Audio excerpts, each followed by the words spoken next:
Oke, makasih Yeri udah ngeluangin waktunya buat diwawancara sebentar. Mungkin Yeri boleh memperkenalkan diri, nama panjang sama profesi, sekarang kerja di mana, udah berapa lama. Silakan Yeri. Oke, halo, nama saya Yeremia Rafael. Saya kerja di coffee shop namanya Maraca. Udah jalan 1,5 tahun sekarang. Apalagi? Oke, 1,5 tahun tuh berarti dari lulus SMK ya Yeri? Ya, tuh Iya. jadi pas banget baru seminggu dari lulus SMK langsung interview terus langsung keterima. Oke. Kita lanjut ke masalahnya aja ya.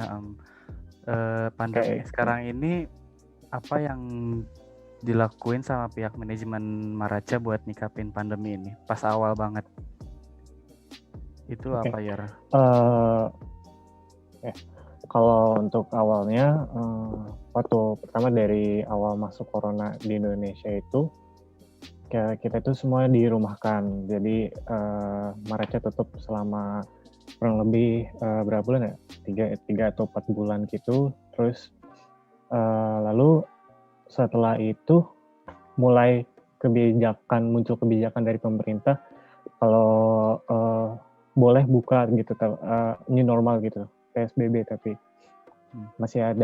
harus ada beberapa protokol yang harus diterapkan, seperti kayak pembatasan kapasitas jadi 50%. Terus kalau misalkan dari Maraca sendiri sih kita bikin protokol kesehatan sendiri sih, kayak misalkan pertama pembayarannya dari cashless, terus disediain juga kayak dibikin tempat cuci tangan, hand sanitizer, dicek suhu tubuhnya, terus gitu sih. Itu sejak protokol dilakuin itu dampaknya berat banget berarti ya ke jumlah pelanggan yang datang ke tempat atau gimana ya? Atau ada sistem delivery gimana gitu? Oh ya, oke. Jadi kalau misalkan tentang banyaknya customer yang datang gitu sih, emang secara realistis ya pasti bakal turun dong, karena kan 50% kapasitas gitu dari yang 100%. Nah, jadi dan gak tau juga mungkin karena ada beberapa coffee shop di Kota Bogor ini yang memang bandel gitu, jadi dia nggak mau nerapin protokol kesehatan, dan akhirnya kayak customer ngelihat, wah Maraca apaan sih, ribet banget gitu, ada protokol segala. Terus akhirnya nggak tahu ya, mungkin karena itu terus jadi mereka mikirnya jangan ke Maraca deh, mendingan gue ke sini aja. Di sini gue nggak diatur-atur, gue duduknya juga bebas, boleh dempet-dempetan, gue nggak perlu pakai masker, gue nggak perlu jauh-jauhan sama temen gue gitu. Kalau untuk itu sih, kalau dibilang menurun pasti menurun, cuman ya puji Tuhan juga ada tetap, cuman emang nggak seefektif nggak seefektif pas sebelum ada corona ya gitu.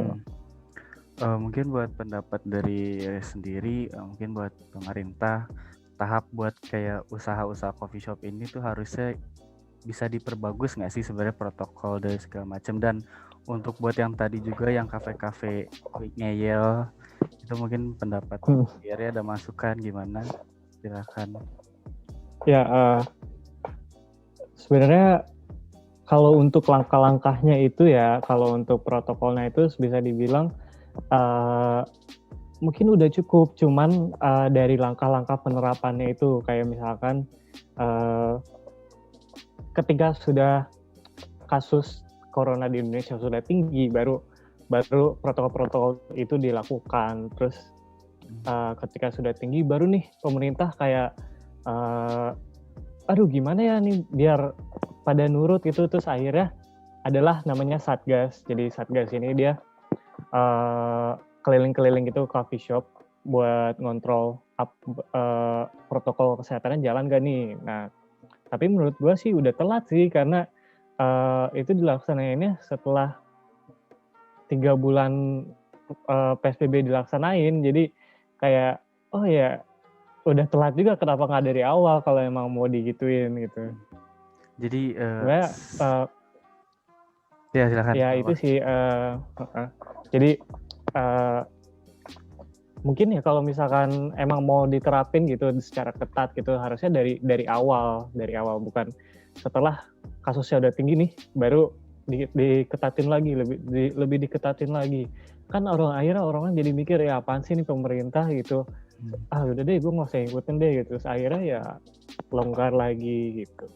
Jadi awal itu karena kayak lengah gitu ya, nganggap remeh. Jadi sedikit loss gitu peraturan, cuman pas sekarang makin parah baru deh ada satgas segala macam protokol lebih ketat gitu ya, kayak sedikit lengah gitu pemerintah nanggapinnya. Kayak sejauh ini Maraca gimana impact pandemi, apakah masih bisa aman di garis aman atau ya harus bisa ngejar lah gitu seperti target biasa, itu gimana ya? Oke. Kalau untuk impact-nya sih puji Tuhan ya dari kita nih karyawan semuanya nggak ada yang dikeluarin gitu kayak misalkan lu udah selesai deh di Maraca gitu nggak. Puji Tuhannya itu sih pertama. Terus kedua memang kita tim Maraca gitu harus muter otak dong gimana caranya.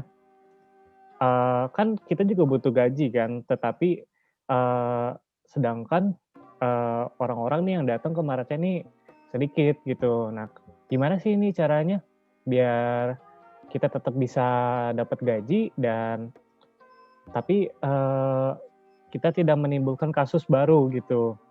Nah, terus akhirnya jadi kita kayak mikir otak, oh ya udah kita bikin delivery aja, misalkan kita bikin promo, lu kalau misalkan mesen dari GrabFood atau merek, nyebut merek. Ya Allah.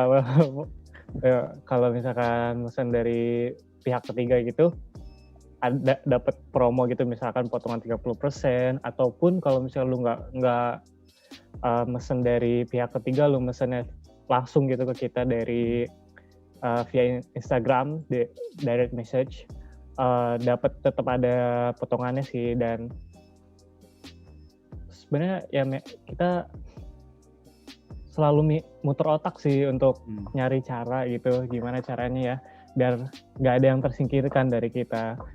Tapi di satu sisi lagi kita nggak mau ada kasus baru, kita nggak mau ada klaster baru gitu. Jadi tetap ngejaga protokol kesehatan gitu sih. Oke, berarti bagus banget ya buat muter otak, tapi ngambil tetap ada untung, tapi nggak repotin dengan nambahin kasus juga gitu ya, positif juga caranya sebenarnya. Oke, sepertinya cukup ya. Itu aja sih masalah pandemi. Terima kasih udah ngeluangin waktu buat diwawancara ya. Makasih banyak. Oke. Terima kasih. Yo. Terima kasih buat Kak Giana udah meluangkan waktunya buat diwawancara. Mungkin boleh memperkenalkan ulang dirinya kepada yang menonton video wawancara ini dan menjelaskan profesi juga. Boleh silahkan Kak Giana. Oke, halo semuanya. Pertama, nama saya Frida Georgiana. Profesinya kerja di Samsung Research and Development. Udah 1 tahun sebagai Executive Administration. Kalau untuk job desk itu mungkin bisa dijelasin. Jadi di Samsung ini sebagai Executive Administration itu saya bertanggung jawab kepada 1 VP, 2 direktur dan 1 dispatcher. Itu untuk semua mengurus hariannya sih lebih ke daily. Jadi misalnya kayak mau meeting, booking restoran, terus kalau misalnya mereka habis bisnis trip pergi kemana, itu untuk bon-bonnya yang pakai corporate card, itu mesti saya kumpulin dan susun rapi, itu mungkin nanti dimasukin, disubmit ke sistem. Karena untuk corporate card itu kan dari kantor langsung berurusan sama banknya, jadi benar-benar untuk bon-bonnya gitu mesti teliti, nggak boleh sampai ada yang hilang. Terus mungkin untuk reimburse itu lebih ke tol dan parkir harian aja sih gitu. Kurang lebih sih job desk-nya kayak gitu. Sisa-sisanya paling bantu tim GA untuk kontak ke vendor kayak pesan ATK, pesan-pesan yang kayak kalau kayak gini masker, hand sanitizer gitu-gitu sih Pak. Kan seperti kita semua tahu ya pandemi COVID ya. Pandemi ini mempengaruhi pekerjaan kalian itu bagaimana untuk pandemi? Kalau untuk pandemi, kebetulan kan di Samsung itu kemarin 1 tahun itu kontrak sistemnya. Jadi untuk tahun pertama itu saya dikontrak karena pandemi ini. Jadi dan seperti yang saya jelaskan tadi, job desk itu kan banyak selama pandemi meeting itu kan pasti by Zoom ya, nggak ketemu. Terus business trip untuk ke luar negeri segala macam kan pasti sebisa mungkin tidak dilakukan dulu untuk meminimalkan tertular COVID-nya kan. Jadi karena job desk-nya bisa dibilang mungkin 75% atau bahkan 80% job desk-nya itu nggak bisa dikerjain karena COVID. Jadi akhirnya kemarin itu kontraknya nggak diperpanjang. Jadi 1 tahun itu nggak diterusin lagi karena memang job desk-nya nggak ada sih, maksudnya karena COVID. Baik. Lalu setelah kontrak tidak diperpanjang dari Samsung, Kak Giana apakah ada tahap untuk tetap mendapatkan kerja alternatif gitu Kak? Apakah ada ya langkah yang diambil, solusinya? Kalau misalnya kalian kan mungkin semua udah tahu ya COVID ini maksudnya banyak banget perusahaan yang maksudnya PHK pegawai atau kayak gimana.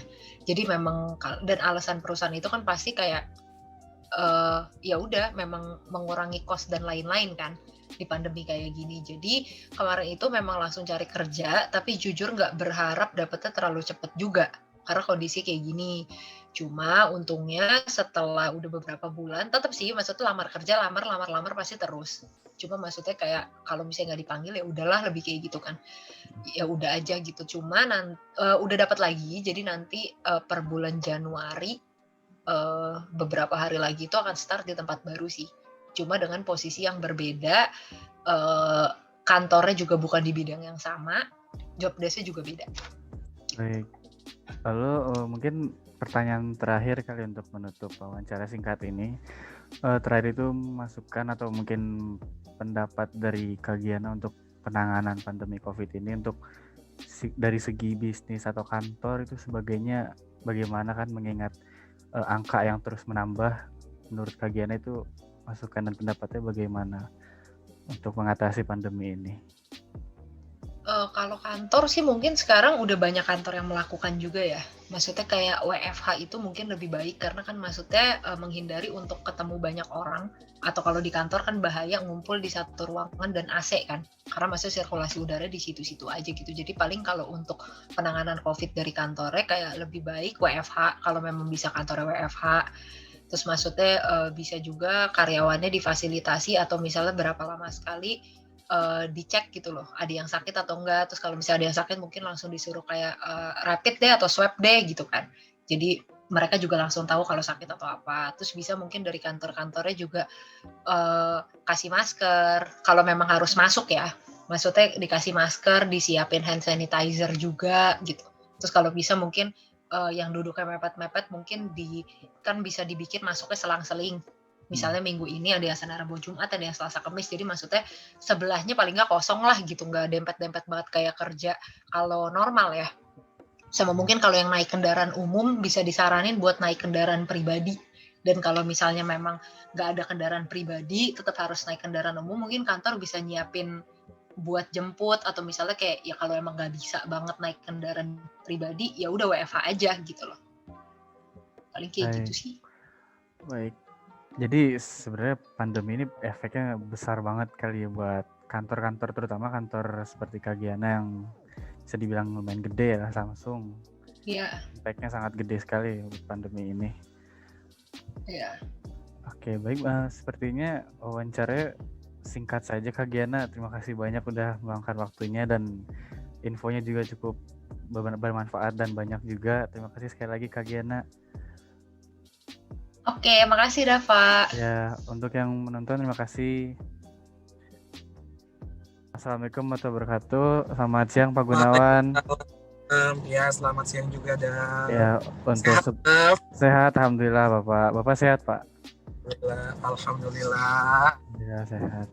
Sebelumnya wawancara ini diperuntukkan untuk tugas opini publik, yaitu dengan dosen Miss Tata Bapak untuk Oh tugas iya, Mas UAS. Tata tahu. Ya, untuk sebelumnya saya memilih Bapak untuk memilih tema pendidikan, permasalahan pendidikan, Oke, kebudayaan Pak, kebudayaan, maaf salah, kebudayaan. oke. Nah, untuk itu mungkin sebagai perkenalan juga, mungkin boleh Bapak dari nama dan mungkin profesi Bapak sebagai dosen mengajar selain di Pakuan dan sudah berapa lama menjadi dosen Pak, boleh diceritakan? Oke. Nama lengkap dulu ya. Nama lengkap saya Gunawan Wiradharma.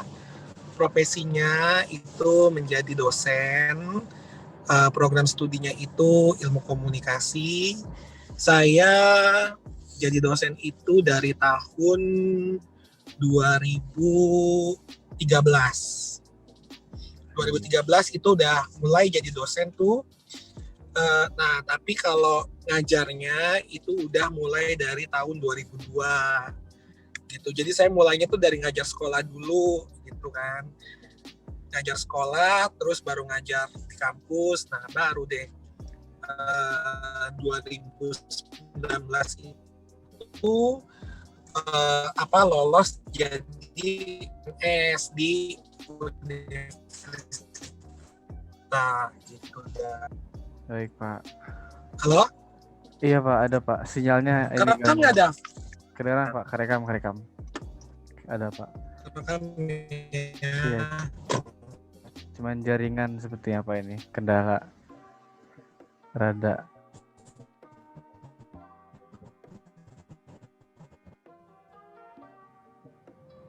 Ini yang gue bilang kalau nyuci.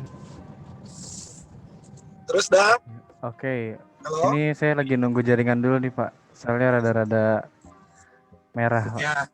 Oke, ini langsung aja ya masuk ke pertanyaan Pak biar singkat juga. Ini gudang. Untuk pertama itu bagaimana kondisi kebudayaan Indonesia yang sekarang ini yang dilanda oleh globalisasi dan efek media digital juga Pak. Oke. Kondisi ini ya kebudayaan ya. Nah, jadi gini dah. Kalau kondisi kebudayaannya gitu ya, itu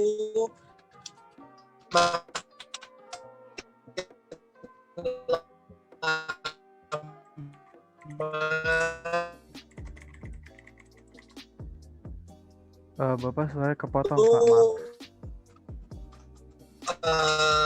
Terbukti dari kebudayaan tradisi itu tuh yang mengkreasikan budaya tradisi kita menjadi budaya kreasi, sehingga kalau misalnya sekarang orang-orang itu nonton tari-tarian, musik, nah itu udah nggak tontonan yang membosankan gitu, tapi menjadi sebuah tontonan yang sangat atraktif, yang sangat menarik gitu. Jadi memang kalau dulu tradisi kita itu tuh membosankan kayak gitu-gitu ya, membosankan, tidak menarik, tidak atraktif. Nah, tapi kalau sekarang karena berkat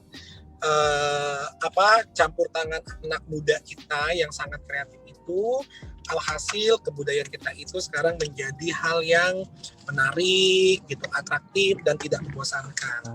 Gitu ya. Jadi dikemas jadi cara baru gitu ya Pak. Ya betul gitu. Baik. Nah terus yang kedua, dukungan pemerintah juga terhadap kebudayaan kita tuh makin lama tuh makin bagus gitu kan. Contohnya kalau di Jakarta ya Dav ya.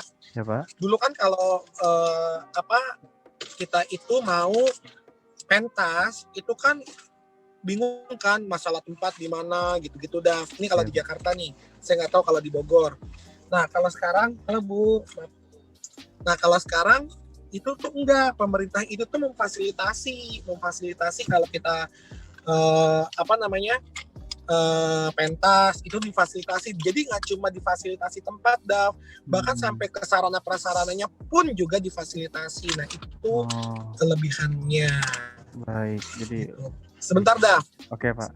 Kamu mau beli batagor?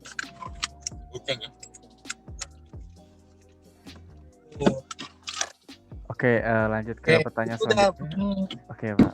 Ya, dulu selanjutnya ini, apakah kebudayaan Indonesia bisa bertahan dengan banyaknya budaya seperti Bapak tahu budaya-budaya Barat ataupun selain Barat misalkan seperti budaya Korea, seperti budaya Korea, misalkan dari drakor-drakor yang masuk ke dalam Indonesia itu menurut Bapak apakah integritas kebudayaan kita bisa bertahan gitu Pak dengan banyaknya Nah, budaya seperti itu? gini, kalau kebudayaan kita untuk menjadi seperti budaya Korea gitu kan, Jepang, itu menurut saya itu masih sulit gitu. Kenapa? Karena itu membutuhkan biaya yang besar gitu, Dav, gitu. Nah, kalau misalnya mau setenar K-pop, J-pop, itu tuh susah gitu kan. Terus India terkenal dengan Bollywood-nya gitu kan. Terus Amerika terkenal dengan Hollywood-nya. Nah, kita tuh masih susah gitu. Kenapa?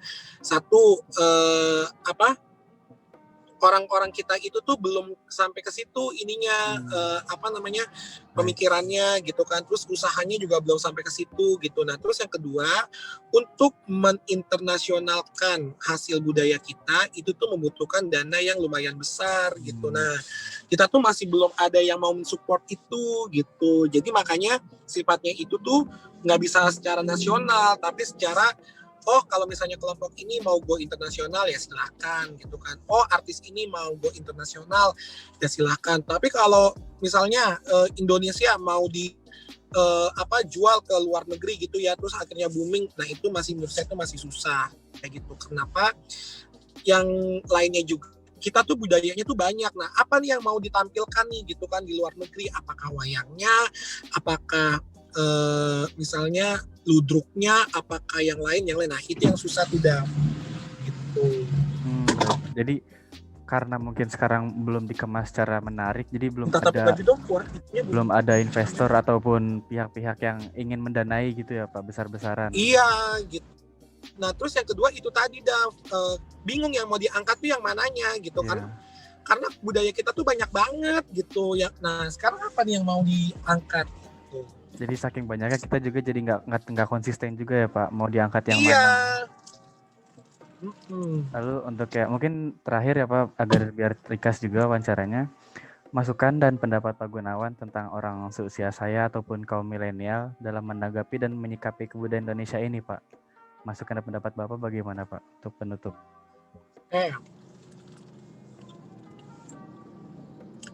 Tanggapannya ya semoga ini semakin kreatif gitu, semakin kreatif dan semakin bisa menemukan cara yang kreatif untuk mengejawantahkan kebudayaan kita gitu. Misalnya bagaimana cara mengemas tampilan yang semakin menarik kayak gitu. Terus yang kedua, pesannya itu tuh bagaimana caranya agar kebudayaan kita itu tuh akhirnya diminati oleh penduduk asli Indonesia dulu, baru nanti bisa kita jual ke luar negeri. Nah itu tuh yang harus dipikirkan tuh gimana tuh caranya tuh gitu. Dan yang ketiga, agar anak muda zaman sekarang itu tuh mau berkolaborasi gitu, karena tunjukkan kalau cuma kuat dari aspek artistik tapi tidak disupport oleh multimedia yang bagus kayak gitu kan, tidak disupport oleh penyiaran yang bagus, ya percuma gitu. Makanya saya bilang tuh seniman itu tuh harus berkolaborasi nanti sama entah itu anak komunikasi, entah sama anak desain grafis, entah sama anak DKV dan sebagainya. Itu supaya apa? Supaya nanti tampilan kita tuh bagus gitu.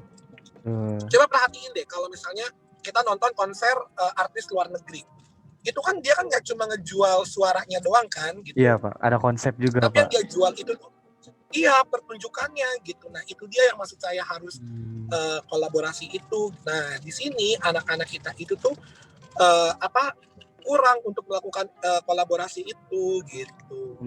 Baik Pak. Apalagi sekarang di zaman udah mau revolusi industri juga ya Pak, 0,0. Jadi harus benar-benar dibaguskan gitu pada segi multimedianya gitu Pak, dikemasnya. Baik. Oke, sekiranya singkat saja Pak, kita sudahi saja. Bapak terima kasih banyak untuk wawancara singkat. Iya Pak, wawancara singkat saja. Iya Pak. Mungkin Bapak kalau masih mau ada pendapat lagi atau masukan boleh Pak. Enggak sih, udah cukup Oke. dari saya. Oke, baik. Terima kasih baik Pak Gunawan. Hati-hati Pak di jalan ya Pak. Oh, Ya Pak. ya, Terima kasih banyak enak kan kalau Bapak. sekarang tato udah beres, nggak usah tunggu malam. Iya bener Pak. Iya. Oke Bapak. Assalamualaikum Bapak. Yo, waalaikumsalam. Assalamualaikum warahmatullahi wabarakatuh. Bu Layung, selamat malam. Selamat malam. Oke, terima kasih sudah meluangkan waktunya untuk diwawancara. Ini untuk keperluan tugas opini publik, mata kuliah opini publik, dosennya Miss Tata. Saya disuruh mewawancara 5 profesi, dan saya kebetulan memilih Bu Layung sebagai profesi dosen untuk permasalahan pendidikan. Oke, baik. Untuk pembukaan dan sekalian perkenalan, boleh dari Ibu menceritakan nama dan profesi, sudah menjadi dosen berapa tahun dan mengajar di mana saja. Boleh Ibu, silakan. Oke, terima kasih sebelumnya Dava atas kesempatannya. Jadi sorry belum dinyalain. Ya, terima kasih sebelumnya untuk Dava ya diberi kesempatan ya dan percayaan itu untuk diwawancara terkait dengan mungkin mata kuliah opini publik. Kebetulan juga di tahun yang lalu saya juga ikut jadi tim teachingnya Wisata itu dalam mata kuliah opini publik. Jadi saya paham ini tugas opini publik itu pasti setiap tahunnya tugas akhirnya adalah wawancara gitu, berbagai macam profesi. Nah, kalau bicara tentang pengalaman latar belakang mungkin ya, latar belakang kenapa saya sekarang ada di posisi sekarang mengajar di Universitas Pakuan. Jadi awalnya dari 2015 pertama kali saya ngajar di Papua, justru bukan di Pakuan. Jadi Papua itu awal mulanya di sana di salah satu universitas swasta. Nah, dan dulu lulus dari UGM satu saya UGM, lalu pernah juga ikut penelitian di luar gitu ya, beberapa bulan gitu di Eropa dalam rangka penelitian pendampingan dengan mahasiswa asing juga yang kebetulan juga tandem diakan penelitian juga di Indo gitu. Jadi kami saling saling bertukar pengalaman. Jadi saya ada kesempatan ke sana setelah pulang dari Eropa di Jerman. Saya mulai mengemban profesi baru. Jadi awal mula ya di Universitas Yapis Papua itu mungkin hanya 1 tahun, lalu kembali ke Bogor. Itu setelah saya sudah S2 ya, jadi sudah lulus. Lalu sebelum mulai menekuni atau mulai menekuni di profesi ini sebagai dosen tetap gitu, awal mulanya masih jadi asisten dosennya Pak David dulu. Oh, iya, awal mulanya. Ya. Nah dulu waktu awal-awal itu karena masih belum mengenal di Pakuan itu belum menetapkan pilihan ya, ingin karena jadi dosen tetap di sini atau mungkin memilih perguruan tinggi lainnya gitu. Tapi karena satu dua alasan ya, terutama pertimbangannya karena secara geografis gitu ya, jarak tempuh saya dari rumah ini cukup dekat, keluarga saya di sini semua. Akhirnya memilih di Pakuan itu juga salah satu universitas, kalau dulu mungkin masih belum seperti sekarang gitu ya, pembangunannya luar biasa. Kita lihat dulu mungkin dari zaman saya SMA saya juga sebenarnya udah tahu ada universitas swasta gitu di Bogor yang ada di tengah kota Bogornya gitu ya. Tapi dulu bukan jadi universitas favorit gitu. Yeah. Tapi nggak nyangka akhirnya saya bisa berkarir di sini. Jadi udah dari 2015 sekitar udah 4 tahun lebih gitu. Tapi di tahun ini alhamdulillah dipercaya gitu untuk mengemban amanah jadi asisten prodi di komunikasi. Nah, jadi merasakan transisinya ya, dimulai dari dulu metode pendidikan kita, pembelajaran itu konvensional dari kelas. Sekarang begitu masuk ke pandemi, justru saat dimana saya sedang mengemban amanah baru gitu sebagai asisten prodi. Jadi luar biasa tantangannya justru adalah di masa sekarang saat saya mulai menjajaki karir baru gitu. Baik sebagai dosen tetap itu kan secara ini ya fungsional, tapi struktural di asisten prodi komunikasi. Nah, itu jadi tantangan yang lebih berat gitu sebenarnya di saat yang pandemi ya, tengah pandemi saat ini. Seperti itu, Pak. Baik, berarti Ibu primary mengajar di Universitas Pakuan ya Ibu ya? Ya, saat ini ya hanya di Pakuan, ya paling kegiatan lainnya ya ini ya terkait dengan ini apa namanya, kalau keahlian atau pengalaman kerja lainnya, saya juga pernah menjadi konsultan di ya beberapa ya konsultan lepas gitu di perusahaan-perusahaan, karena memang salah satu konsentrasi yang cukup saya tekuni selain jurnalistik adalah manajemen komunikasi. Dari situ saya juga bantu dalam hal misalnya di mendampingi brand misalnya gitu, atau kalau misalnya brand tertentu ya untuk branding gitu, konsultan dalam hal branding itu produk branding. Terus juga di bidang politik pernah juga hampir terjun tapi akhirnya mundur. Nah, mungkin ya sekarang kalau untuk ditawarkan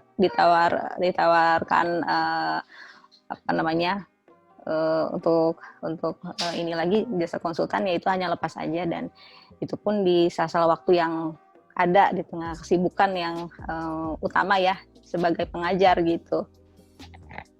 Baik. Itu dah Pak. Oke, jadi kita langsung ke permasalahan intinya saja. Iya, oke dah Pak. Dan untuk itu saya akan menanyakan sistem pendidikan di sekitar Pakuan saja Ibu. Iya. Untuk yang pertama ini perbandingan sistem pendidikan di Pakuan antara pre-COVID dan COVID yang paling signifikan dari sisi dosen itu apa Bu? Karena kan kalau dari sisi mahasiswa mungkin kita hanya di rumah mengerjakan tugas secara online. Nah kan kalau dari dosen pasti ada sistem akademik, penginputan nilai yang biasanya dilakukan secara offline itu mungkin lebih mudah. Nah tantangan di perbandingan antara sebelum pandemi dan selagi pandemi ini apa Bu yang paling Ibu rasakan? Yang paling dirasakan sebagai dosen atau pengajar dan juga mungkin sebagai asisten prodi juga ya, itu adalah kesulitannya. Kalau sebagai asisten prodi ini kesulitannya untuk mengkoordinir ya, untuk kemampuan kan manajerial di prodi komunikasi, kita tahu dosen komunikasinya 30 orang lebih gitu, dan masing-masing itu berbeda-beda ya tingkatan usianya gitu. Ada yang dosen senior banget gitu, ada yang dosen baru, jadi gap usia juga jauh. Lalu juga kemampuan beradaptasi dengan teknologi baru ya dalam pembelajaran jarak jauh ini, kuliah jarak jauh ini juga berbeda-beda. Jadi ada yang cepat tanggap pada situasi pandemi sekarang, harus bisa menggunakan LMS gitu, dengan atau tidak tutorial yang akan kita juga sudah share tutorial gitu ya, dengan atau tanpa ada tutorial.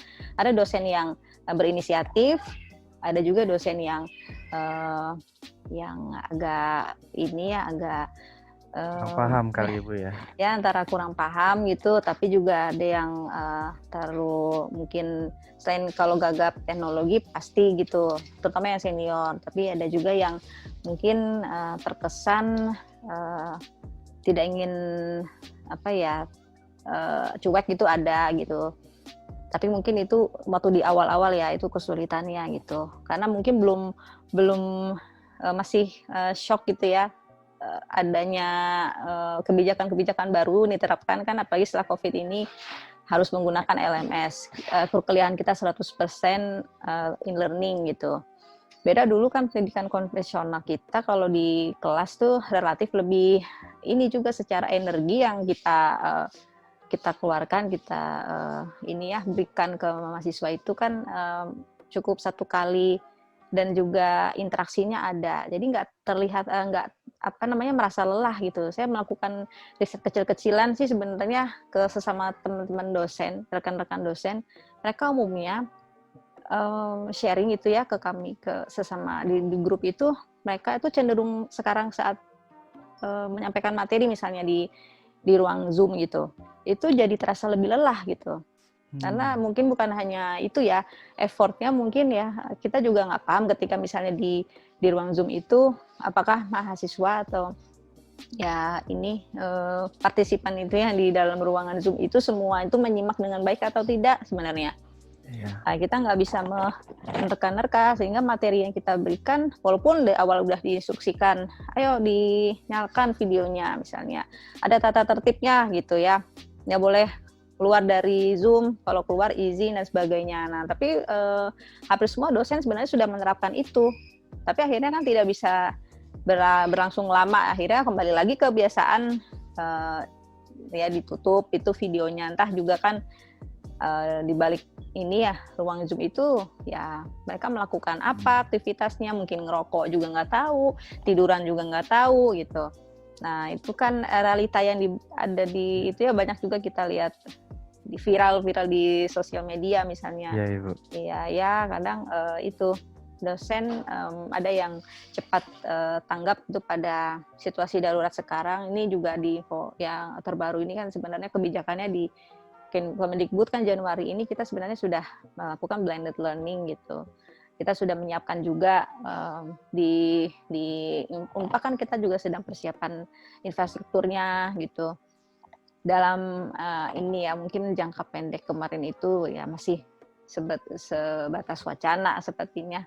Iya. Jadi kelihatannya kita belum bisa gitu untuk menerapkan itu dan akhirnya kembali ke e-learning lagi. Nah, ada sebenarnya kelemahan sih menurut saya justru di ini ya implementasinya 100% e-learning itu full e-learning itu ya itu hanya sebenarnya hanya bisa diterapkan tuh secara ini aja ya untuk sementara gitu. Kalau permanen kayaknya nggak akan optimal gitu pembelajaran itu. Sebagaimana juga materi saya yakin belum tentu ya bisa disampaikan dengan baik, feedbacknya juga belum tentu dirasakan itu dengan baik, interaksinya juga nggak ada sama sekali gitu. Nah gitu karena kita hanya mengadakan LMS. Yang paling parah adalah kemarin LMS ketika servernya down dan data-data hilang gitu ya. Itu adalah hal yang paling fatal ya, dan beruntung mungkin yang sudah punya backup data. Bagi dosen-dosen yang tidak punya backup datanya kan itu akhirnya jadi permasalahan baru lagi gitu. Iya. Oke, baik Bu. Untuk selanjutnya itu kan pas baru awal pandemi kan pasti chaos Bu, karena untuk dokumen yang biasanya diisi secara offline, dokumen kertas itu tiba-tiba secara semua harus digital. Nah, itu langkah yang dilakukan oleh kampus untuk setidaknya nggak berantakan dalam pengurusan dokumen itu bagaimana Bu untuk memperbaiki sistemnya itu saat masa-masa pandemi itu baru terjadi. Itu apa Bu? Iya, itulah yang jadi permasalahan utama juga ya, karena prodi di saat yang sama pas pandemi itu ada perubahan struktural juga khususnya di FISIP. Mungkin Udafa juga kalau mengikuti politik kampus gitu ya.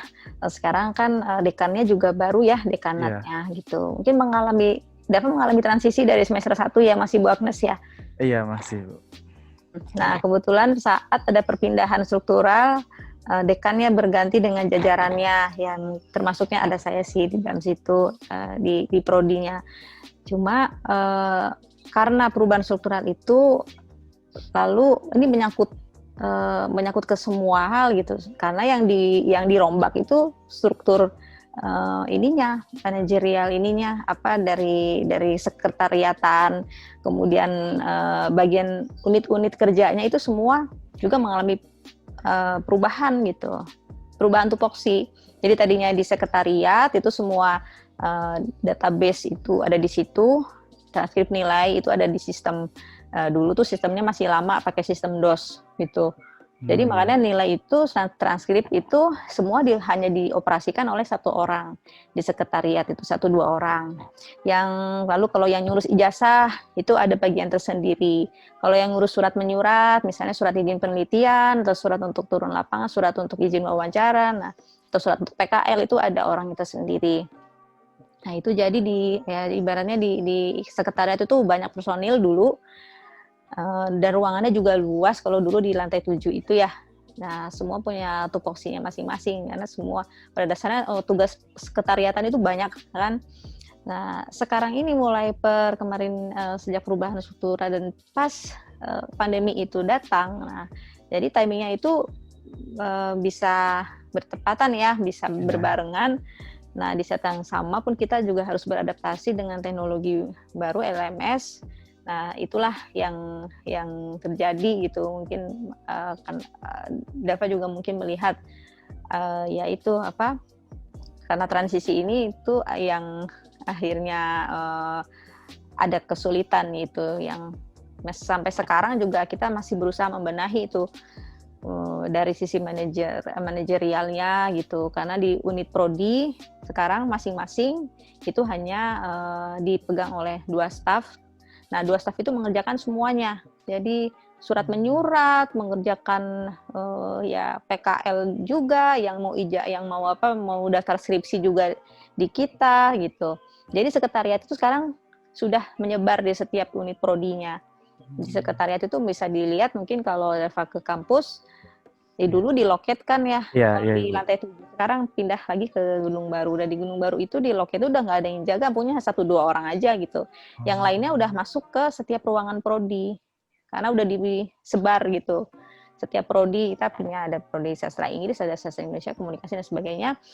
Dan masing-masing ada 2 orang. Ada di komunikasi 2 orang, maksudnya yang lainnya 1 orang, tapi dipencar lagi ya, disebar gitu dengan tupoksi baru, dikasih amanah tugas yang baru lagi gitu. Jadi sekretariatan tuh sekarang benar-benar dipegang seluruhnya oleh setiap prodi gitu. Di FISIP tuh seperti itu. Kayaknya di setiap fakultas pun sekarang sudah begitu semua diterapkannya gitu. Itu kebijakan baru juga sih memang dari dekanat yang baru ya. Nah, jadi perubahan struktural itu juga menyangkut akhirnya ke perubahan semua tata kelola, manajerial, surat menyurat yang dulunya itu ya harus berupa kertas hard copy, sekarang tuh digital. Dan sekarang juga baru-baru aja ini kemarin kita baru merancang gimana sistem tanda tangan itu pakai sistem barcode gitu, digital. Dan itu sudah diterapkan juga untuk dekan yang sekarang ya, sudah bisa. Jadi nanti kalau PKL tidak perlu lagi harus ambil surat di loket gitu. Begitu juga kalau surat izin penelitian, misalnya nih surat yang kaitannya dengan kemarin nih, kalau yang wawancara ada beberapa yang harus di instansi tertentu minta surat resminya dari prodi untuk diizinkan gitu ya, surat izin untuk masuk ke instansi. Itu juga dibuatkan khusus untuk beberapa kelas ya, dan beberapa kelompok minta memang untuk penelitian, untuk di Permedcom itu dibuatkan tanda tangannya juga tanda tangan dekan. Nah, ada yang di Aceh kebetulan, ada yang kemudian kemarin yang menghubungi saya di pokoknya luar kota, jauh ya, luar pulau. Ya akhirnya kita akomodir, kan nggak mungkin mengurus secara langsung gitu.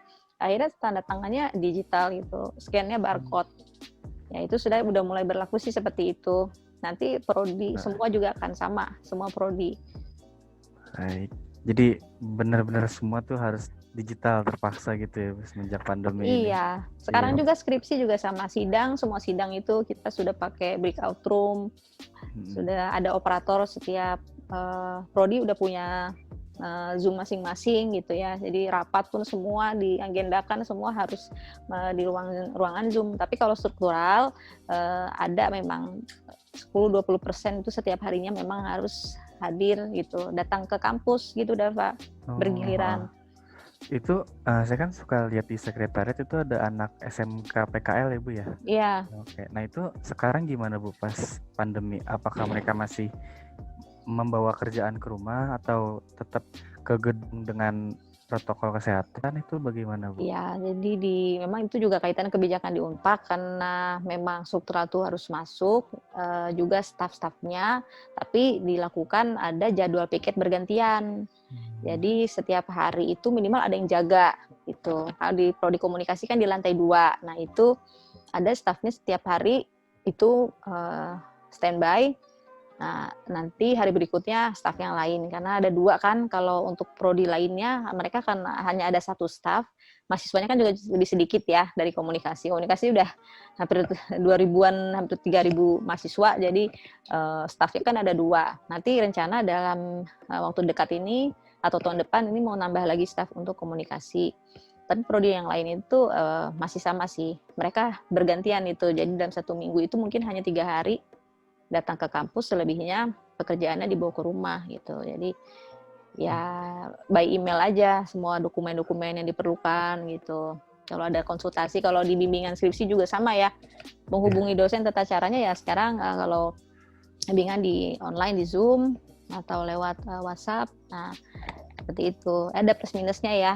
Tapi kelihatannya kalau ini sudah hampir 1 tahun ini kayaknya kendalanya juga banyak gitu ya yang dirasakan. Oh, Ibu. Karena dilihat dari infrastruktur juga. Ya, belum memadai. Iya, belum, Bu. Betul. Oke, jadi mungkin agar wawancara tidak terlalu lama juga, untuk kita pertanyaan terakhir ini, masukan dan pendapat Bu Layung mengenai sistem pendidikan yang sudah 1 tahun berjalan ini, yang sudah diterapkan itu apa aja, Bu? Mungkin masukan dan pendapat Bu Layung ini. Iya, yang kita sedang terapkan ini sebenarnya pendidikan jarak jauh itu e-learning 100%. Jadi tidak ada interaksi, menggantikan ya pertemuan tatap muka atau pertemuan di kelas secara langsung. Nah, interaksi itu tidak terjadi 2 arah gitu. Tanpa misalnya kita kalau ada di Zoom, itu pun diagendakan nggak setiap kali pertemuan ya. Tapi saya dengar ada 1-2 dosen, saya dengar dari dosennya sendiri ya, menyampaikan ke saya bahwa perkuliahan hampir selalu dilakukan di Zoom. Nah, saya belum konfirmasi nih ke mahasiswanya benar atau enggak. Wah, ini keberatan enggak ya? Jangan-jangan mahasiswa keberatan. Nah, tapi kebanyakan dosen, saya juga usahakan ini juga pastinya ya, koordinasi terus-menerus. Kebanyakan rata-rata mereka melakukan pertemuan di Zoom itu 2 minggu sekali. Nah, ini sistem pendidikan yang tadinya konvensional ini kan berubah jadi full e-learning. E-learning itu juga ada plus minusnya, tadi berhubungan dengan kesiapan dosennya juga, karena nggak semua dosen mampu pertama menguasai perangkat teknologi baru gitu. Lalu juga seiring dengan nanti wacananya kita akan blended learning, itu juga pasti pemanfaatan teknologi yang lebih baru lagi, dan mungkin penggunaan aplikasi yang lebih canggih lagi ke depan gitu. Karena kan kita sudah masuk ke era ini ya, teknologi 5.0 menuju gitu ya. Ini agaknya untuk sekarang aja itu ya tadi kesiapan infrastruktur baik dosen atau pengajar atau mahasiswanya itu juga sama-sama masih terjadi gap yang cukup jauh gitu. Ada mahasiswa yang juga secara geografis tinggal di lokasi yang kurang kurang bersahabat itu akses terhadap internetnya atau akses listrik itu ya, mungkin daerah-daerah yang terpencil gitu. Itu juga memang menjadi pertimbangan untuk penilaian. Penilaian kami juga selalu menyampaikan sebenarnya ya, kalau ada rapat di prodi itu sesama dosen, kita tentu ingin sesama dosen kita sama-sama saling mengingatkan bahwa kondisi seperti ini kan tentu ini tidak menguntungkan semuanya. Jadi untuk penilaian, sistem penilaian ini juga himbauan dari dekannya langsung bahwa ada banyak hal yang akan kita pertimbangkan gitu. Misalnya kehadiran, yang tadinya itu kan penilaiannya kalau absensi itu kan 20% itu ya, harus hadir gitu full. Kalau tidak hadir 4 kali itu diberi jatah, kalau mau sakit, kalau mau ya ada acara atau apa dalam 1 semester itu 4 kali dipersilakan untuk tidak masuk ke kelas. Nah, ini yang menjadi pertimbangan untuk di masa pandemi sekarang, untuk presensi atau absensi kehadiran itu dianggap 100%. Seperti itu. Nah, dianggap 100%. Sementara ada Faya. Iya, Ibu. Ya, kayaknya ada paket. Iya, Ibu, silakan. Oh iya, ini untuk absensi kehadiran ya. Jadi untuk Oh iya Ibu, kehadiran di ya, LMS. jadi pada pada masa pandemi sekarang nih untuk penilaian ini semester ini ya khususnya itu nanti untuk kehadiran dibuat 100% gitu. Ya, Nah, ini sebenarnya masih pro kontra sih kalau untuk prodi-prodi lainnya ya. Nah, tapi ya, kalau tidak 100% masalahnya itu berdampak ke penilaian akhir gitu. Karena banyak mahasiswa yang kalau di absen itu misalnya mungkin kendalanya ya ini di LMS-nya yang harusnya dia merasa dia hadir tapi dia nggak absen misalnya katanya telat, lalu sistemnya menolak gitu. Terus ada juga yang kalau di Zoom ya. itu ya dia nggak bisa masuk karena kuotanya kurang misalnya. Jadi hal-hal yang seperti itu ya kalau dicatat benar-benar secara real gitu ya, itu pasti banyak yang nggak didata absennya gitu, nggak masuk absennya nggak bisa 100%. Mungkin itu ya. Jadi makanya akhirnya untuk absensinya dibuat 100% supaya bisa menolong komponen nilai yang lain. Itu kayak ada tugas, ada kuis, ada ujian semester, ujian akhir gitu. Nah, itu kalau di total nilai mutunya kalau dengan nilai kehadirannya 100% ya itu masih bisa membantu gitu. Karena memang di kebijakan yang sekarang di pembelajaran kita jarak jauh seperti ini, kalau kita terlalu strict pada penilaian gitu, nah itu kita mengkhawatirkan ini juga ya apa namanya secara psikologis kan kita juga pasti di kondisi yang itu ya kita sama-sama ingin ini juga ya membantu sebenarnya mahasiswa ini supaya masih termotivasi lah Ya, dalam suasana yang pasti serba salah juga ya kalau ingin misalnya kembali ke kontrak pembelajaran mungkin gitu. Saya pun punya ada ini juga ada standar penilaian tertentu nih untuk mata kuliah setiap mata kuliah. Tapi akhirnya kan ketika diterapkan untuk penilaiannya ini udah ada nih ya rumusnya. Nah, tapi kalau ke absensi itu kita terapkan benar-benar ketat. Nah, ada banyak gitu mahasiswa yang tidak tercatat gitu, absennya bolong-bolong kan. iya Nah, itu Ibu. gimana coba penilaiannya? Jadi makanya dianggap 100%. Lalu untuk petugas dan lain-lain juga tidak akan terlalu apa namanya penilaiannya mungkin masih ada kelonggaran. Nah, tapi mungkin untuk ujian ya, untuk ujian itu pasti akan itu ya murni gitu. Ya, Jadi kalau dapat sekian ya emang itu dimasukkan datanya sekian. Nah, untuk rumusan nilai itu semua sudah ada standar kebijakan dari dekanat gitu udah Pak. Jadi ini ya berlaku Ibu. ke semua prodi. Nanti kalau misalnya ada yang tanya, kok nilai saya segini segitu. Nah, semua dosen itu nanti dikoordinir dari prodi untuk mengumpulkan ininya penilaiannya ke dekanat tuh. Ke ini ya ke apa ada panitia dari asisten Wadek 1 itu di bagian akademik. Nah, itu untuk yang mengkoordinir pelaksanaan ujian akhir semester. Nanti penilaian itu semua terpusat di mereka gitu. Mereka yang mengelola dan untuk pertanyaan misalnya ya, untuk banyak mungkin mahasiswa menanyakan tentang penilaiannya kok saya begini begitu. Nah, jadi nanti ketika misalnya ada mahasiswa yang tanya ya kok Pak nilai saya Bu kok saya kok segini apa ya yang kurang. Nah, itu nanti dari ini ya dari panitia ujian akhir semester itu dikoordinir dari asisten Wadek 1 nanti akan membuka datanya gitu. Karena kan datanya berupa Excel ya. Iya, Nanti Ibu. di situ akan dibaca kalau memang terjadi kesalahan biasanya nanti akan dirapatkan tersendiri ini khusus. Nah, soalnya pernah juga terjadi satu kelas tuh ada yang mengalami ya kesalahan teknis gitu. Nah, karena kesalahan teknis bisa juga bukan hanya dari mahasiswanya ya, tapi Iya, Ibu. juga dosennya.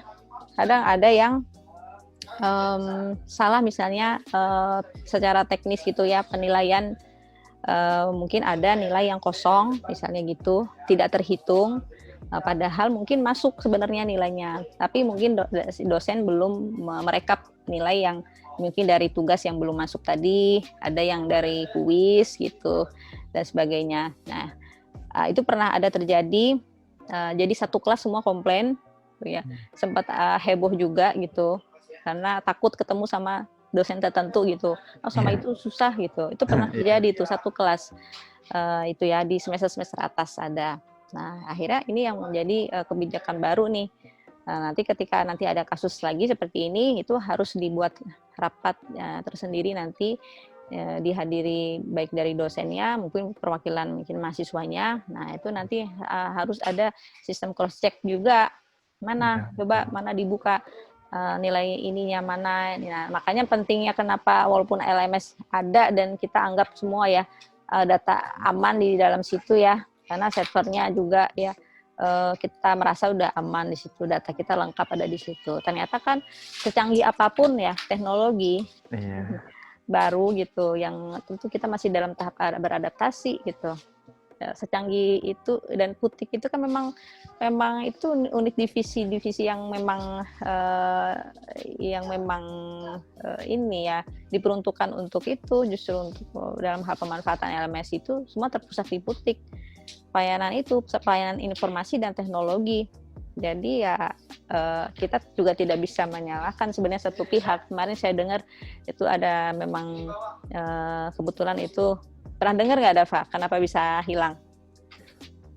Saya sih udah pernah nanya, katanya tuh dari servernya ada masalah lah, terus datanya tuh hilang dan nggak bisa di backup sama sekali.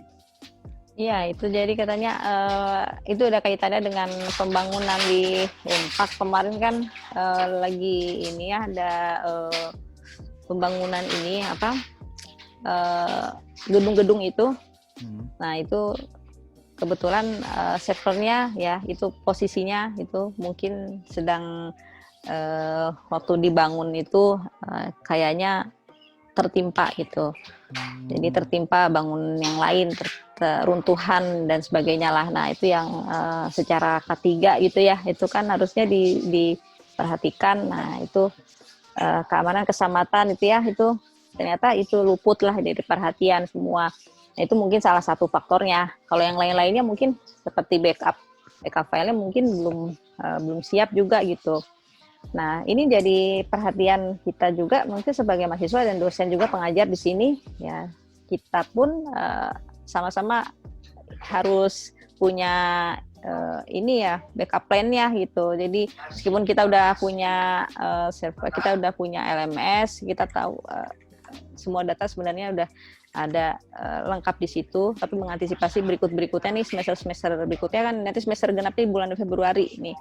Jadi nggak ada libur panjang ya, langsung masuk ke semester berikutnya. Nah, kita juga harus mulai aktif kembali ya aktivitas perkuliahan kita di LMS karena juga LMS ini mulai kehilangan kepercayaan juga nih dari beberapa dosen ya udah mulai berkurang gitu ya penggunaan LMS-nya dan kita juga udah mulai dapat protes keras dari Putik karena dosen-dosen tuh dihimbau untuk kembali mengisi malah harus diisi full dari awal lagi kita suruh mengisi lagi dari awal gitu. Iya, kalau kita upload lagi dari awal kan nggak mungkin mahasiswa satu-satu suruh absen lagi gitu. Iya Ibu, itu. Ya itu effort sendiri gitu. Nah ini jadinya nggak praktis kan. Tapi mungkin untuk kebutuhan ini ya pendataan ya kaitan nanti dengan audit, kemudian akreditasi, semua itu kan bukti kehadiran, bukti perkuliahan dari materi yang disampaikan tiap pertemuannya, terus aktivitas pembelajaran semuanya itu kan di LMS. Nah itulah kadang masih ada ya kendala ini secara teknis belum bisa diterapkan optimal. Sebenarnya kita masih merasakan ya kelemahannya masih banyak gitu.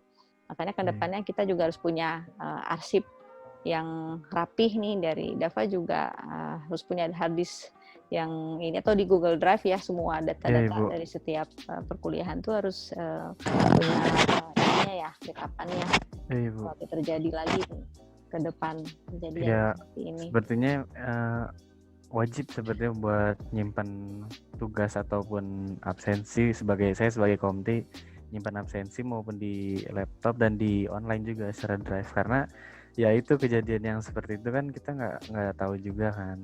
Iya, berkembang. betul. Walaupun Ini saya dengar, iya, saya ada. masih saya sebagai komti ya dari awal semester 3 ini yang dimana LMS baru Mm-mm, benar-benar diterapin. mm-mm. Saya ngelihat permasalahan paling ribet itu di absensi, Bu, absensi LMS.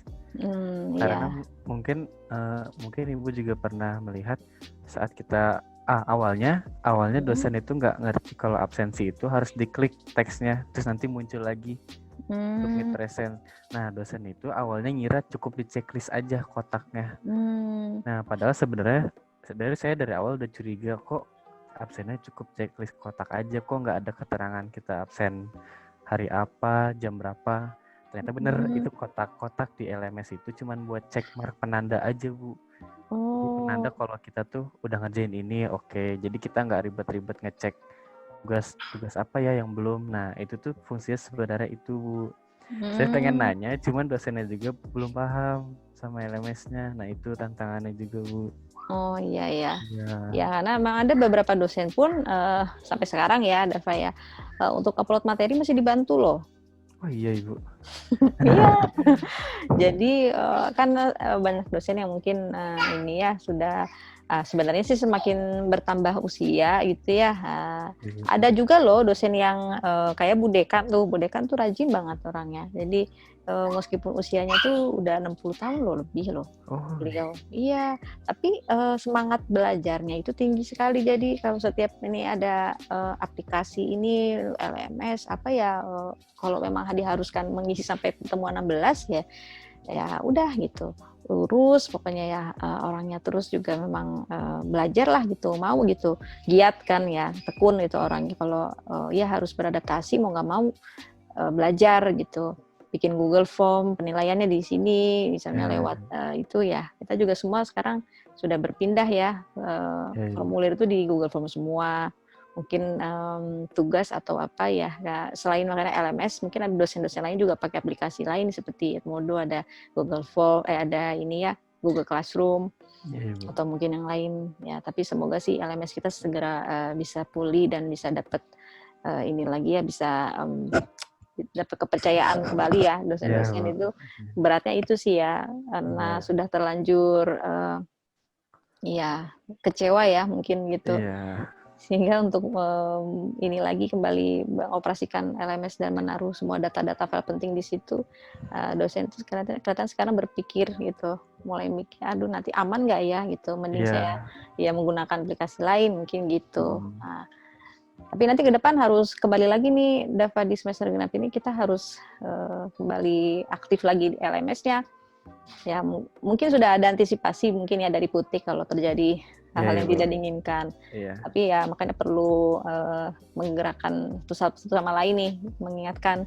Nanti mungkin ada surat edaran yang resmi lagi nanti ya dari Wakil Dekan 1, dari Putiknya juga, sosialisasi lagi sepertinya gitu. Baik. Karena ini kayaknya butuh sosialisasi ya, dimana ini kayaknya berlaku karena ini menimpa semuanya, prodi, fakultas di Unpad. Nah, untuk kembali menggerakkan dan juga mengaktifkan lagi gitu ya, baik dosen, mahasiswa, supaya ya aktivitas belajarnya kembali kita masuk ke kita menggunakan LMS lagi nih, seperti semula. Meskipun mau ada aplikasi lainnya, tapi tetap yang utama di situ. Nah, itu perlu nanti sosialisasi lagi sepertinya sih, supaya ya semuanya merasa aman lah. Kita mau taruh data penting juga aman, mau seperti ya misalnya ada kuis atau ada ujian nih harus diupload di situ ya aman ya. Tapi ya tetap juga punya backup ya pastinya sepertinya gitu. Baik, jadi walaupun banyak ada kalau bahasa kita ada aja kejadiannya ya, semoga kampus juga semester depan bisa kembali dengan new normal, Ibu. New normal digital amin. ini. Iya, amin ya. Semoga gitu ya Dava ya. Dava juga ini pernah ke beberapa kali gitu ke kampus. Saya sih belum, Bu. Dari awal belum. lockdown itu saya belum pernah. Oh iya ya. Iya, karena ya masih jaga-jaga juga karena saudara juga ada yang kena kebetulan. Saudara ada yang kena, ya ada, Allah. Ibu. Iya, makanya jadi saya jaga-jaga juga sama keluarga tetap di rumah aja kecuali benar-benar penting. Mendesak ya. Ya karena saya pas itu juga sempat ada tugas buat makalah. Saya tuh ingin mengambil bukunya di perpustakaan, cuman mengingat ya kondisi lagi gini, saya usahain nyari e-book gratis aja dulu di Google Saya PDF-nya juga sebagai pernah, sumber ya referensi. pernah dengar tahu ada dosen yang mewajibkan itu ya harus cari di perpustakaan.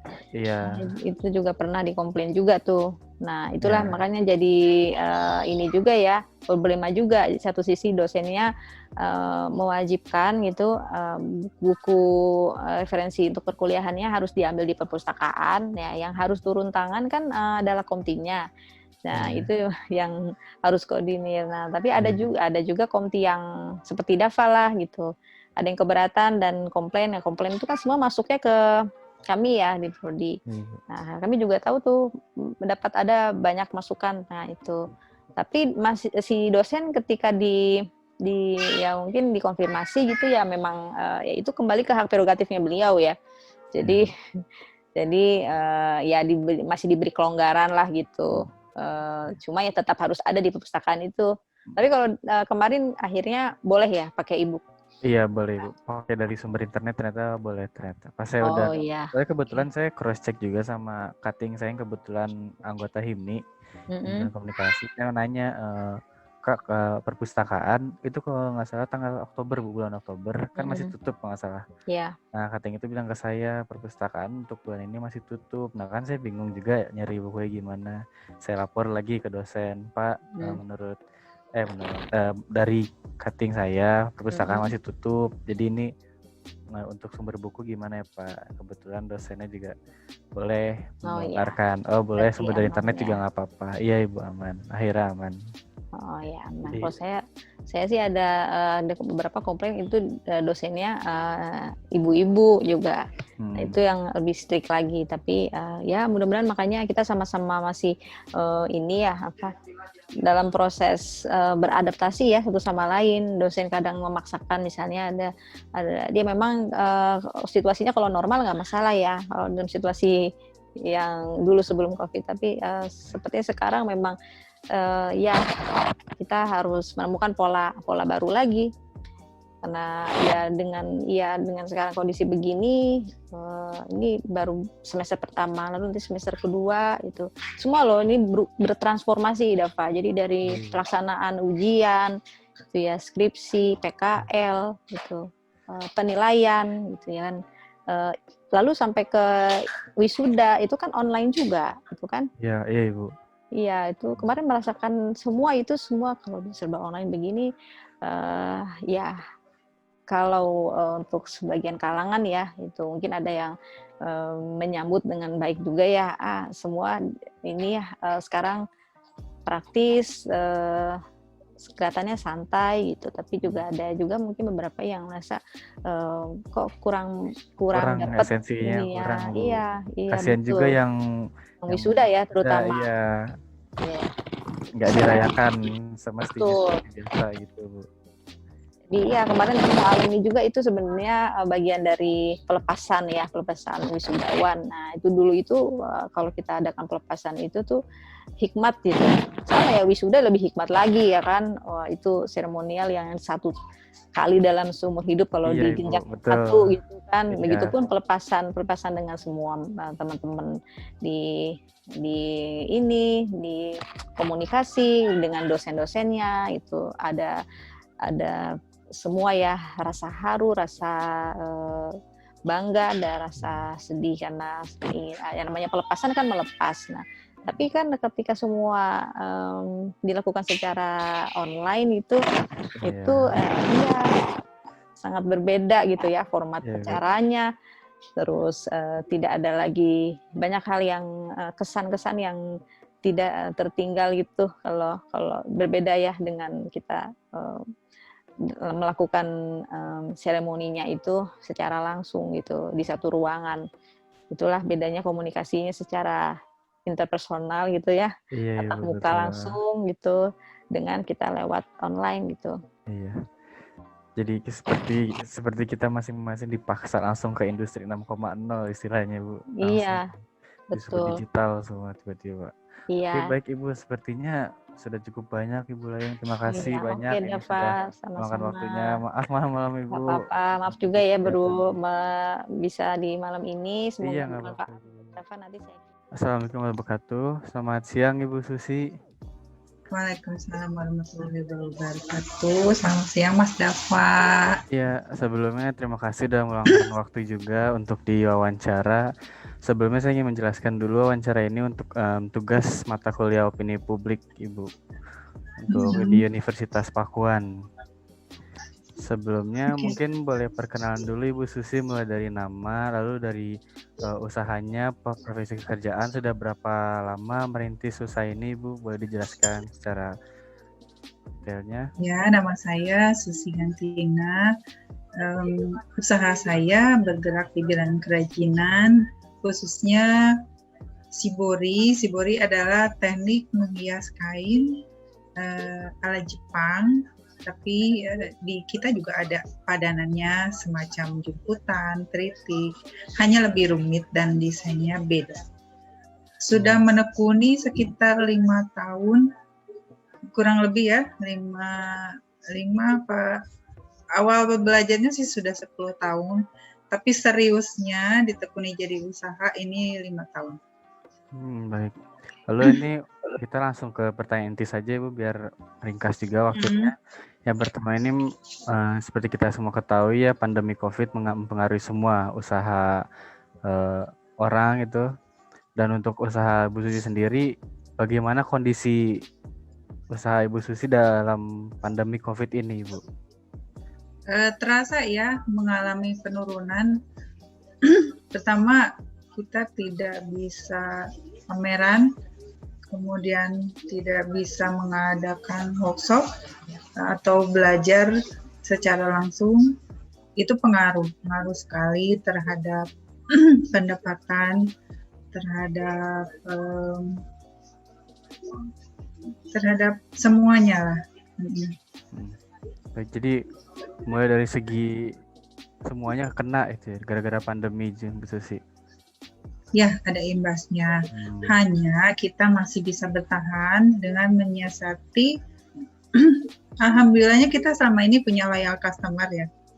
Jadi orang-orang yang tidak secara finansial mereka tidak terpengaruh dengan adanya COVID mungkin, akhirnya mereka masih bisa membeli, masih bisa mengoleksi, karena kain-kain saya itu khususnya banyak beberapa yang untuk kolektor kain, jadi tidak dibuat baju, tapi mereka disimpan sebagai koleksi.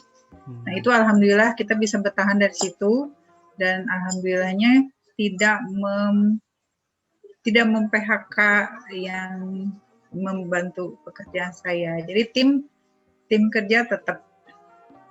Baik. Lalu apakah solusi dari Ibu Susi untuk kan seperti kita tahu Ibu Susi tidak bisa pameran, tidak bisa bikin workshop juga yang dengan audiens yang banyak berkumpul. Lalu solusi dari Ibu Susi untuk menangkal aturan pandemi ini apa Ibu, kalau boleh tahu? Pertama kita harus lebih kreatif, dalam artian kita mencari desain-desain yang memang sangat menarik. Jadi mungkin beberapa orang menahan untuk membeli atau mengeluarkan uang untuk yang katakanlah bukan kebutuhan primer, tapi dengan kreasi kita yang menarik, yang lebih cantik, lebih unik, alhamdulillah. Jadi kita masih bisa memikat hati para penyuka craft, penyuka kain. Itu jadi salah satu jalan keluar. Kemudian kedua, kita harus rajin menawarkan. Jadi kita hubungi, kita punya database kan, orang-orang yang loyal, customer yang loyal. Jadi kita hubungi, ada koleksi baru, ada desain baru. Jadi kitanya yang harus aktif, sehingga dari beberapa kan kita bisa mendapat hasil ya. Mungkin dengan perkembangan media juga yang pesat juga, mungkin bisa secara digital mungkin ya Bu Susi usahanya. Iya, memang lewat digital. Pertama saya tetap lewat Instagram, kemudian Facebook, kemudian dari WA, dan workshop juga sudah mulai dikerjakan dengan sistem online. Jadi peserta dari luar kota bisa ikut workshop. Caranya kita bikin sampel-sampel, kemudian pertemuan lewat Zoom atau by WA dan video. Alhamdulillah, jadi itu salah satu jalan keluar Baik, di baik. masa pandemi ini. Lalu untuk yang pertanyaan terakhir saja agar cepat juga menghemat waktu, terakhir masukan dan pendapat Bu Susi ini tentang pemerintah dalam menyikapi usaha-usaha, terutama usaha independen ya, bukan usaha kantor atau yang memiliki investor besar, usaha rumah. Menurut Bu Susi ini masukan dan pendapatnya itu bagaimana? Apakah pemerintah harusnya mengambil langkah ini agar lebih bagus dalam menyikapi pandemi ini, atau bagaimana ya Bu Susi? Boleh ceritakan? Iya, harusnya sih memang dari pemerintah ada proaktif ya, menanyakan data kita kan sebetulnya tersimpan di pemerintah karena kan usaha sudah terdaftar, datanya ada, harusnya kan dari pihak mereka ada lah, atau telepon atau apa menanyakan bagaimana kondisi usaha, tapi rasanya kurang ya, kurang seperti itu, kurang seperti yang diharapkan. Betul. Berarti pemerintah kurang responsif ya Bu dalam menyikapi pandemi ini untuk membantu rakyatnya sendiri mungkin ya. Iya, kalau yang saya rasa sih begitu ya. Mungkin karena gini, kadang-kadang yang berada di tingkat menengah itu dianggapnya pengusaha, mapan. Jadi mungkin menurut mereka tidak perlu perhatian khusus. Beda sama yang grassroots mungkin lebih diperhatikan gitu. Itu saja sih. Ya mungkin pemerintah memukul rata semuanya bahwa pengusaha di level Bu Susi itu semuanya secara finansial fine-fine aja, bahwa padahal sebenarnya terganggu gara-gara pandemi ini, cuma mereka pukul rata jadi dianggapnya semua fine gitu. Ya, baik. Ibu Susi, sepertinya wawancara singkat kita segitu saja Ibu, nggak apa-apa. Terima kasih juga sudah meluangkan waktunya Ibu Susi, maaf mengganggu siang-siang. Sama-sama, ya, terima kasih. Ya, sukses ya Damai ya. Terima kasih Ibu. Assalamualaikum warahmatullahi wabarakatuh. Waalaikumsalam warahmatullahi wabarakatuh.